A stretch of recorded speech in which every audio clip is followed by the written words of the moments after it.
Assalamualaikum, selamat pagi. Perkenalkan, nama saya Leni. Kebetulan saya pengurus di Taman Edukasi RW 09 dan ini rekan saya. Perkenalkan, nama saya Wahyu Suarjono atau dipanggil Keli. Saya di sini sebagai koordinator di TPS 09 Pojok 3R. Siap. Baik, alhamdulillah dari Taman Edukasi ini kita ya kedatangan tamu ya. Dengan siapa? Bisa kenal diri? Nama saya Lina Karina, biasanya dipanggil Lina. Baik, tujuannya nih Mbak Lina. Tujuan saya di sini, saya menjadikan TPS 3R09 ini menjadi bahan untuk tugas akhir atau skripsi saya. Oh, berarti di bidang?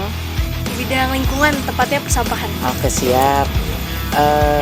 Boleh dengan rekan saya ditanyakan kan Mbak Linanya apa tuh?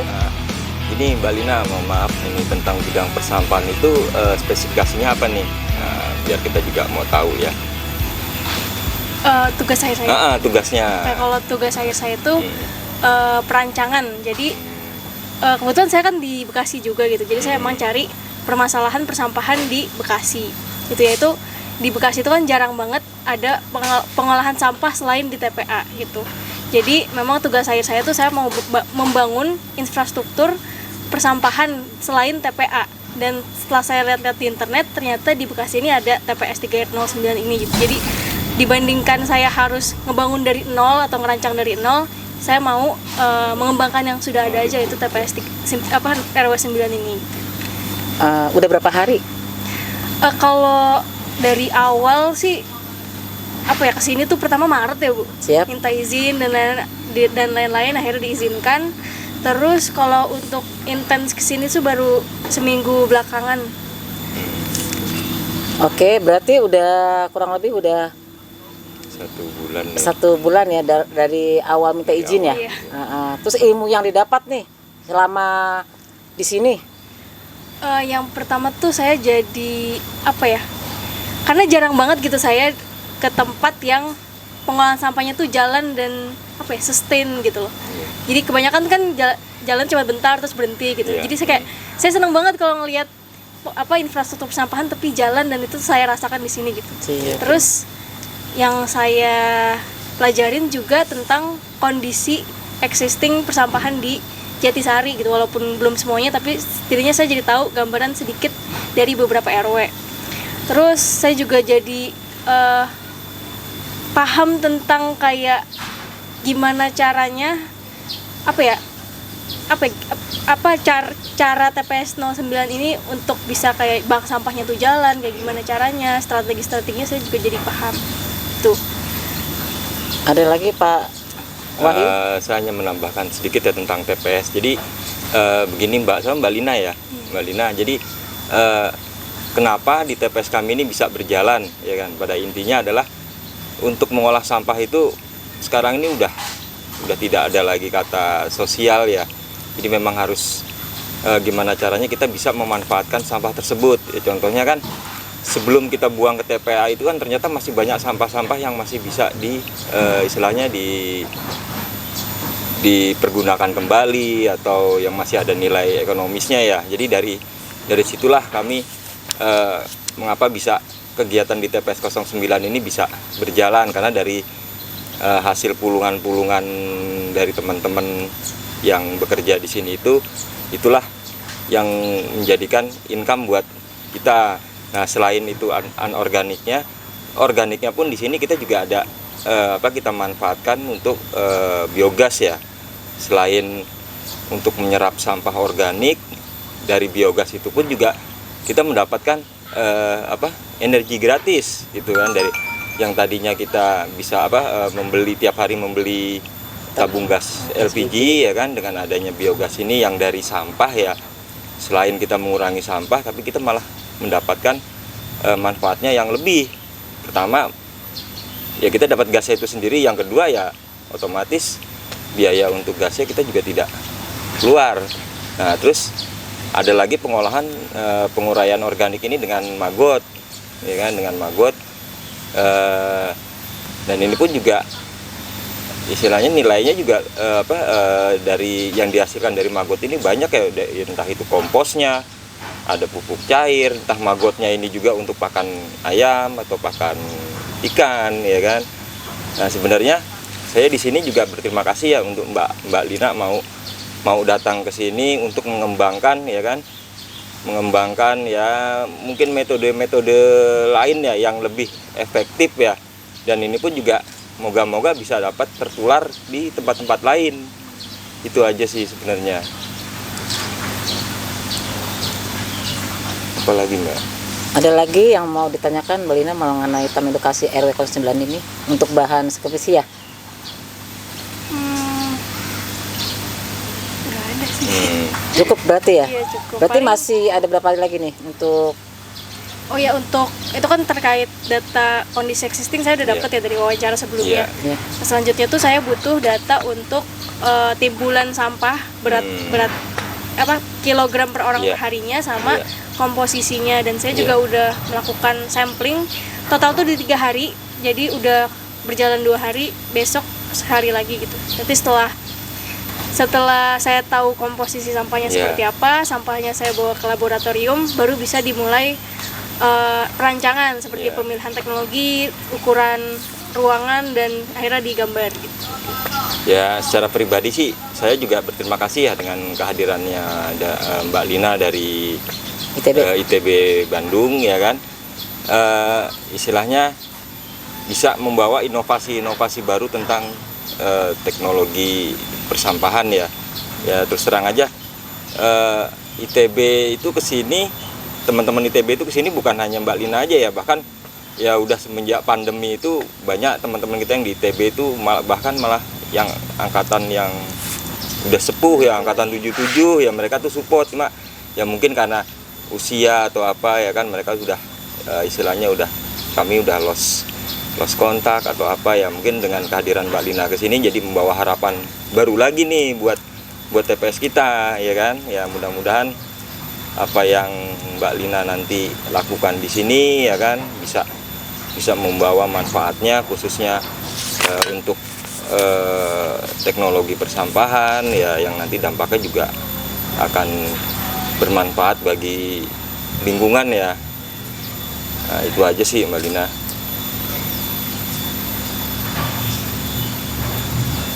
Ada lagi mau diterangkan di sini? Maksudnya Sampaikan atau sampaikan apa kesan dari kesannya deh? Kesan dari kesannya, terus manfaat apa aja yang udah didapat dari TPS 09 ini? Kesannya itu tadi sih sangat saya dari di Bandung aja tuh dikit, apalagi di Bekasi dikit Iya. banget infrastruktur yang jalan, dan saya bisa ngelihat ini dan bisa jadiin tempat ini sebagai tugas akhir saya tuh. Iya. Merupakan kayak ya saya sangat bersyukur lah gitu. Terus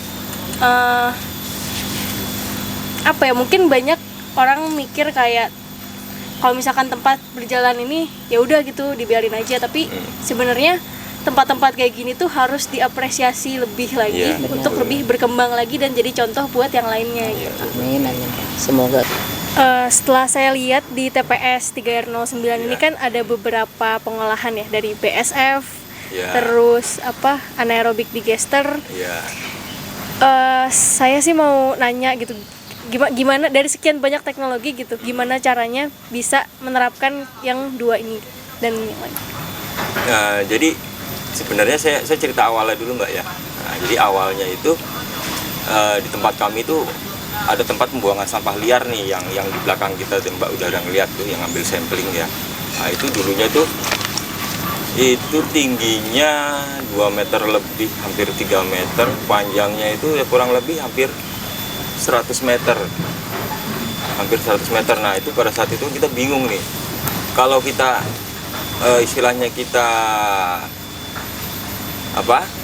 angkut untuk buang ke TPA, itu kita hitung-hitung itu dananya lumayan, lebih dari 200 jutaan pada saat itu kan. Pada saat itu kan nunggu 200 juta juga kita 200 juta per kita total publikasi semua volumenya ya kan, terus kita hitung kita membutuhkan untuk membuang ke TPA itu per truk itu kan bayarnya 600 sampai 700. Nah, Sekali. itu butuh berapa 100 truk untuk bolak-balik waktu itu kan. Akhirnya kami di sini memberanikan sama teman-teman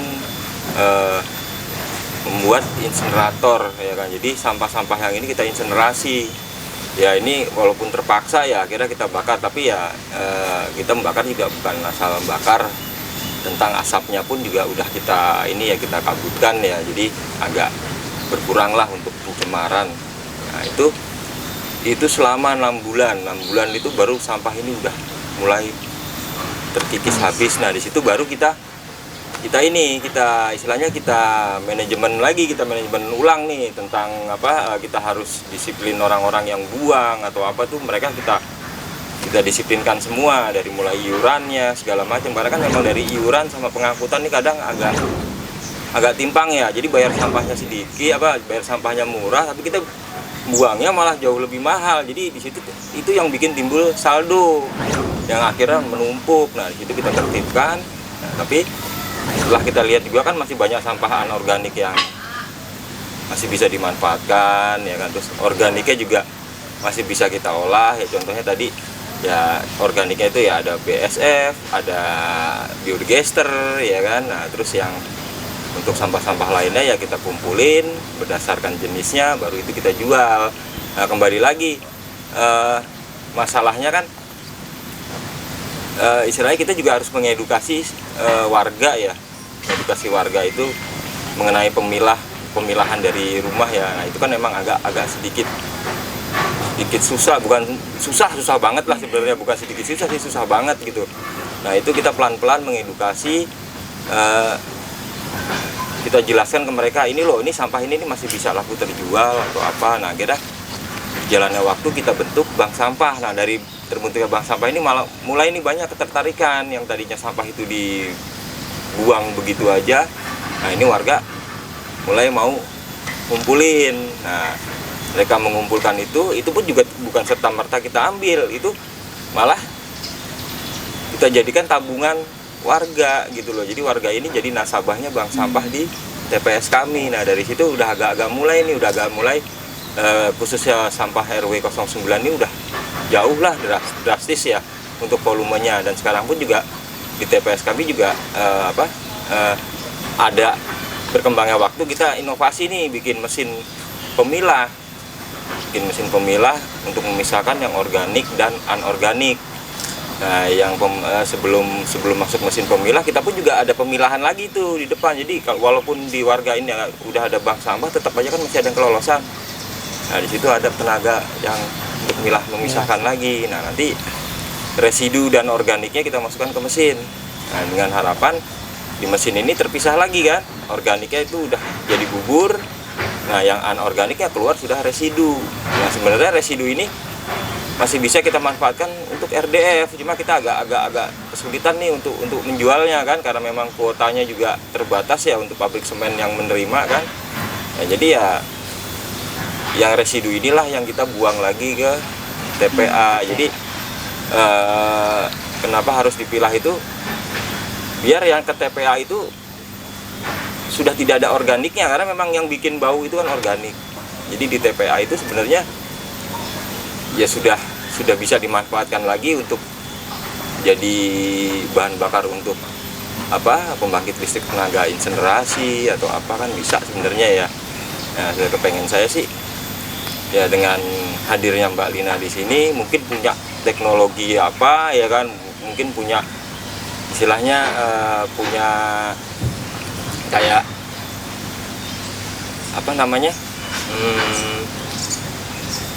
kayak alur-alur ya untuk pengolahan sampahnya atau apanya, itu bisa dimaksimalkan lagi ya kan. Ya saya sih berharap seperti itu gitu kan. Jadi ya terus terang aja, dari semua alat-alat yang kami punya di sini kami mandiri. Jadi tidak ada bantuan dari dinas maupun CSR. Jadi kita benar-benar memanfaatkan hasil dari sampah-sampah yang tadi kita pulung itu, ya kita untuk bikin mesin itu. Ya walaupun sekarang sudah ada mesin, tapi kita tetap masih ada cicilan, karena kita minjem duit gitu loh, dengan cicilannya itu dari hasil pemilahan, dari hasil pengolahan sampah kita di sini. Itu Mbak. Ya terkait tadi kan di sini tuh sampah menumpuk sampai 2 meter dan Ya. lain-lain. Dan itu mungkin mau nanya sih tentang perubahan pola hidup masyarakat yang tadinya seperti itu menjadi yang kayak sekarang. Ya, Itu memakan waktu berapa lama, dan menurut Bapak kunci dari perubahan pola hidup itu apa gitu? Kenapa bisa Itu, berhasil? jadi gini, kuncinya itu kan merubah pola masyarakat itu kan, memang kan mereka kan juga sudah merasakan sebelumnya ketika sampah ini tidak kita kelola atau ini kan bau, terus kadang suka ada yang iseng dibakar asap ya kan. Nah semenjak kita olah sekarang ya, kita kelola dengan rapi dengan ini kan ya lumayan agak lama ya prosesnya, itu sekitar kurang lebih kita 2000 hampir 5 tahun ya, 5 tahun lah, 5 tahun ya. Warga juga ya sekarang kan menerima dampaknya juga, yang tadinya terdampak asap, terdampak bau. Nah ketika kita kelola sekarang kan mereka sudah merasakan sekarang lingkungan mereka lebih bersih, dan bahkan mereka sekarang malah istilahnya kegiatan kita di sini ternyata memang bukan main-main dan memang membuahkan hasil. Akhirnya mereka mensupport kan apa program-program kita yang kita tawarkan ke mereka akhirnya ikutin gitu loh. Ya memang harus milah, kalau nggak milah mereka berpikirnya ya pasti nanti akan kejadian seperti yang kemarin-kemarin lagi ya kan, menumpuk lagi. Nah seperti itu sebenarnya kan intinya harus ada sebabnya dulu, akibatnya dulu kan. Kalau situ nggak begini ya nanti akibatnya akan seperti kemarin lagi, seperti itu sebenarnya. Jadi kuncinya di manfaat ya, ketika Iya, masyarakat betul. itu merasakan manfaat, mereka akan tergerak sendiri. Betul. Nah, ada lagi kira-kira Mbak? Tadi ngomong-ngomong tentang RDF juga, saya kan udah beberapa kali bimbingan sama dosen gitu ya, dan emang di saat ini di dunia lingkungan dan persampahan tuh RDF emang lagi ngetrennya Ya, betul. ya gitu. Jadi memang kemungkinan besar di tugas akhir saya bakal mengajukan RDF juga sebagai teknologi yang terpilih gitu. Ya betul. Nah kalau saya sih memang sebenarnya secara tidak sengaja ini kan memang mesin yang ada di tempat kami itu mesin pemilah organik dan anorganik ini malah penghasil RDF dia ya kan, karena memang udah sampah-sampah yang udah nggak khususnya yang anorganik ya, mereka sudah terpisah sendiri itu loh. Tinggal nanti gimana caranya itu ya mudah-mudahan dari Mbak Lina punya teknologi apa residu ini bisa istilahnya ya disulap lah atau dikembangkan jadi benar-benar RDF yang udah siap Ya paling pakai gitu. kuncinya RDF itu kan adalah sampah Ya. dikecil-kecilin terus Ya. dikeringin gitu. Iya betul. Ya, paling mungkin kedepannya gitu, kalau misalkan sampahnya bisa dikeringin itu bisa lebih mahal lagi dijualnya. Iya betul. Jadi ya kami kan berharap kan apa yang sudah ada di sini dengan adanya Mbak Lina datang ke sini melihat, meneliti atau apa kan bisa dikembangkan gitu loh, entah itu secara teknologinya, entah itu secara manajemennya atau apa gitu. Saya berharap seperti itu, dan akhirnya pun ini bisa membantu kami di sini khususnya di TPS 09 ya untuk bisa lebih maksimal lagi untuk mengurangi sampah. Itu aja sih dari kami di sini.